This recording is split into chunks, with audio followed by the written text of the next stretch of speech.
At the time of the Three Kingdoms, the powerful minister Cao Cao, who ruled in the north, was marching with his troops towards Wancheng in the south.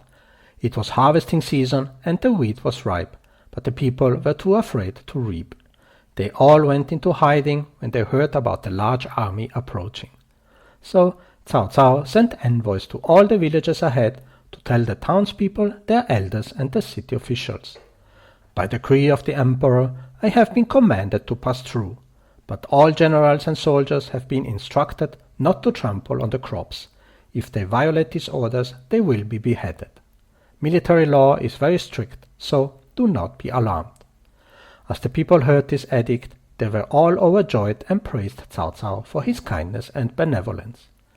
And so it happened that when Cao Cao's officers and soldiers arrived at the wheat fields, they all dismounted and cautiously passed through the plots. No one dared to trample on the wheat. Only Cao Cao was riding on his horse when suddenly a bird flew up from the grass, startling his mount. The frightened animal ran into the fields and trampled on a large plot of wheat. Cao Cao immediately called his deputy general and demanded that his crime of trampling on the wheat fields to be punished. The official was startled and said, "My lord, how can the prime minister be punished?" Cao Cao said, "If I don't obey my rules, who else would willingly obey? How can a person who doesn't keep his word lead thousands of soldiers?" He then drew his sword from his waist and prepared to commit suicide, but his soldiers urged him to stop.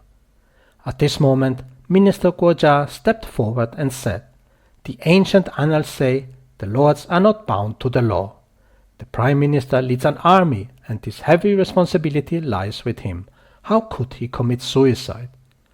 Cao Cao pondered and then said, "I will cut off my hair instead," and drawing his sword, indeed cut off his own hair. The soldiers in the army were all horrified. From then on, no one dared to disobey any of Cao Cao's orders. Cutting hair is a normal thing for us, but ancient people believed that hair is inherited from their parents, and cutting it off casually was not only considered unethical, but also a sign of unfilial behavior. In the eyes of people at the time, short hair was a symbol of lowliness. Only slaves had short hair. So, while one can say that this kind of self-punishment might have been more effective on high officials than killing them, it still reflects on the arbitrary law enforcement of the feudal society, as Cao Cao was able to bail on his head by cutting his hair. I am Lao Cao. Thanks for listening, and more to come soon. Bye bye.